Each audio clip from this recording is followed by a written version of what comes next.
بسم الله الرحمن الرحيم.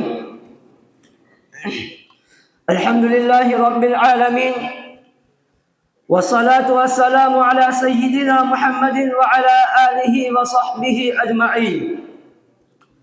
أما بعد، فقد قال الله عز وجل في القرآن الكريم: ظهر الفساد في البر والبحر بما كسبت أيدي الناس ليذيقهم بعض الذي عملوا لعلهم يرجعون.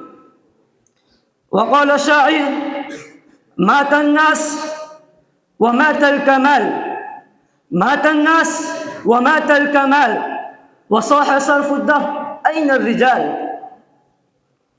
أيها الإخوة الأفاضل والسادة الأعازم، إني أريد اليوم أن أتحدث عن مأساة الشعب المسلم المنكوب، ولكنني محتار جدا، فإنني لا أدري كيف أبدأ الحديث ومن أين أبدأ.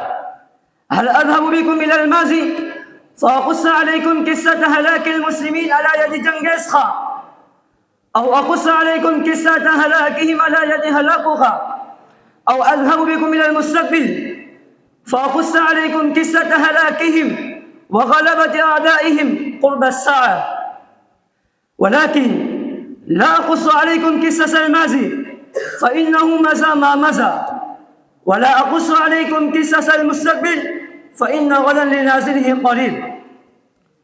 وإذا لم تبق هاتان الجهتان فلا بد من أن أقص عليكم قصة الحاضر، وأنا في هذه المرحلة أيضا أحتار: هل أقص عليكم قصة فلسطين المسلمة، أو أقص عليكم قصة الشعب المسلم من بنغلاديش، أو أحدثكم عن الشعب المسلم البرمي، أو أحدثكم عن الشعب المسلم من الشام؟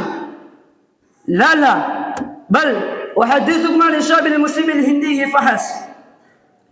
الشعب المسلم الهندي سواء كان من ولاية بنجال أو كان من ولاية آسام، وسواء كان من ولاية جوجرات أو كان من ولاية آندھرا براديش، الجميع محصورون بالأخطار ومصابون بالمصائب. لكن كيف أقص؟ القلم يعجز أن يكتبها بتمامها، ولا يستطيع أي مرء أن يسمع بها، ولا يستطيع أي لسان أن ينطق بها، ولا يستطيع أي عقل أن يتصورها. ولكن أقص قليلا بقلب حزين. أيها الإخوة، إن الأوزاع الراهنة التي يمر بها الشعب المسلم الهندي اليوم ليست خافية على أحد.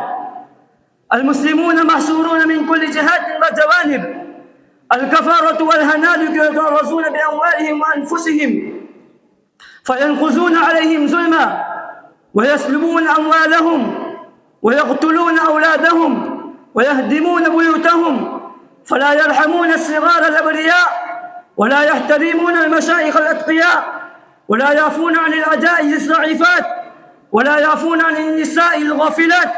فالحاصل ليس في مشارق الهند ومغاربها إلا دماء المسلمين وجثثهم الهامدة وبيوتهم المنهدمة ومساجدهم الخرابة.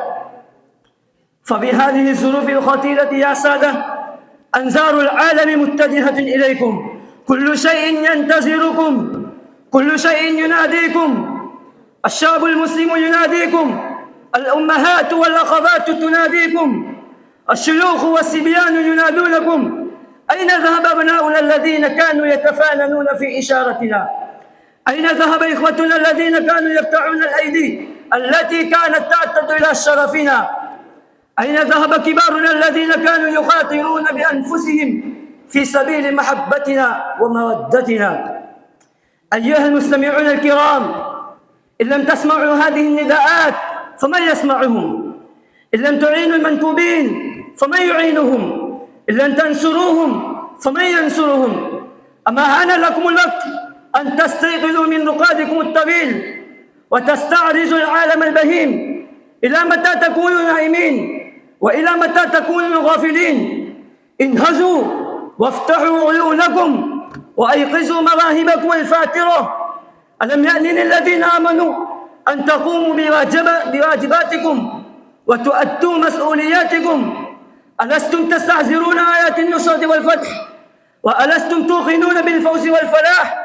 أو تحسبون مقاصد حياتكم الخلوة والعزلة؟